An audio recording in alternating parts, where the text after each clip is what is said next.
இந்த இயர் மட்டுமே 23 லட்சம் மாணவர்கள் இந்த நீட் எக்ஸாம் எழுதியிருக்காங்க. 89 வாட்டி இந்த கொஸ்டின் பேப்பர் லீக் ஆயிருக்குது. 48 வாட்டி ரீ எக்ஸாமினேஷன், அதாவது எழுதின எக்ஸாமினேஷனை கேன்சல் பண்ணிட்டு மறுபடியும் ரீ எக்ஸாமினேஷன் வச்சிருக்காங்க.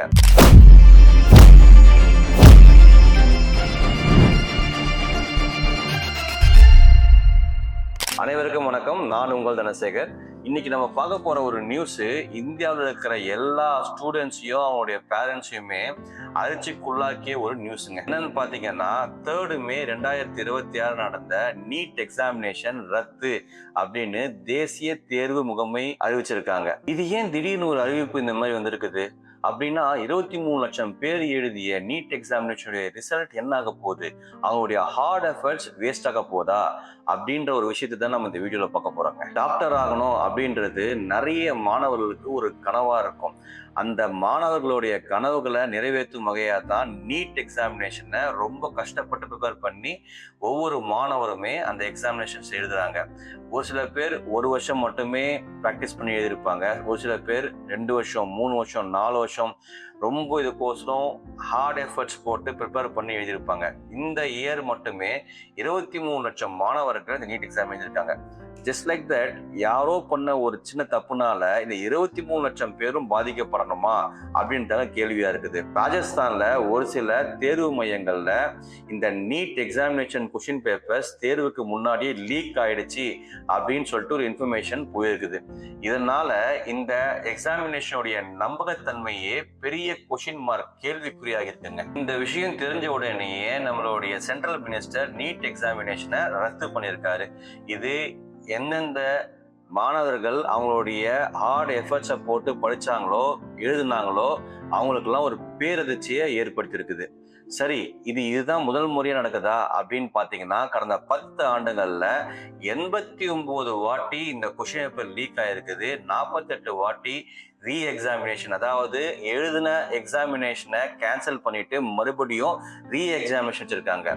ஒரு தேசிய அளவுல இந்த நீட் எக்ஸாமினேஷன் ஆனது எவ்வளவு முக்கியத்துவம் வாய்ந்ததுன்னு சொல்லிட்டு இந்த அரசுக்கு தெரியும் போது மறுபடியும் இதுல ஒரு லீக்கேஜ் இருந்துகிட்டே இருக்கிறது எந்த விதத்துல நியாயம், இது எத்தனை மாணவர்களுடைய கனவுல சிதைக்கும் அப்படின்றத இந்த மத்திய அரசு தயவு செஞ்சு கூர்ந்து கவனிக்கணுங்க. இப்ப இந்த வழக்கை சிபிஐக்கு மாத்திருக்காங்க.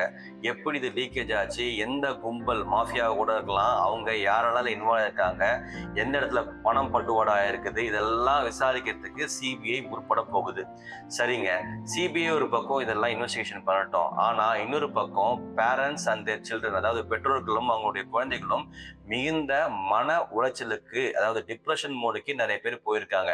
நாங்க கஷ்டப்பட்டு இந்த 1 வருஷமா எங்களுடைய நிறைய விஷயங்களை சாக்ரிஃபைஸ் பண்ணி தான் இந்த எக்ஸாம் நாங்க ப்ரிப்பேர் பண்றோம்.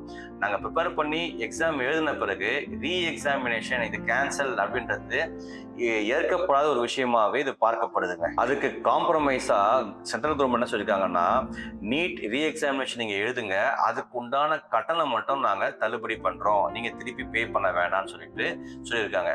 பட் இது ஒண்ணு மட்டுமே காம்ப்ரமைஸுக்கு உண்டான விஷயமா எனக்கு தோணல. இந்த சம்பவத்திற்கு அப்புறம் தமிழ்நாடு மாதிரியே நிறைய மாநிலங்கள் நீட்டுக்கு எதிர்ப்பு தெரிவிச்சிருக்காங்க.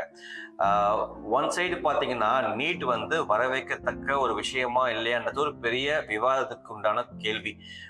அதுக்கு உண்டான சிலபஸ் நம்ம கிட்ட இருக்குதா, அதான் நம்ம 12th இருந்து படிக்கிறோமா, இல்ல வேற ஸ்டேட்ஸ்காரங்க அதை 12th இருந்து படிச்சு அதிகமா பெனிஃபிட் அடைகிறாங்களா, இதெல்லாம் ஒரு விவாத பொருளா இருந்தாலுமே நீட்னு ஒரு சிஸ்டம் இம்ப்ளிமெண்ட் பண்ணும்போது central government has to take it's right measures, அதாவது அதுக்கு உண்டான தேவைகளை ரொம்ப ரொம்ப உன்னிப்பாகவும் கவனமாகவும் செயல்படுத்தணும். இல்லைன்னா அந்த மாதிரி சிஸ்டமே இல்லாம இருக்கட்டும் நல்லதுதான். இந்த நீட் தேவையா இல்லையா அப்படின்றத நீங்க உங்க கமெண்ட்ல சொல்லுங்க. நன்றி, வணக்கம்.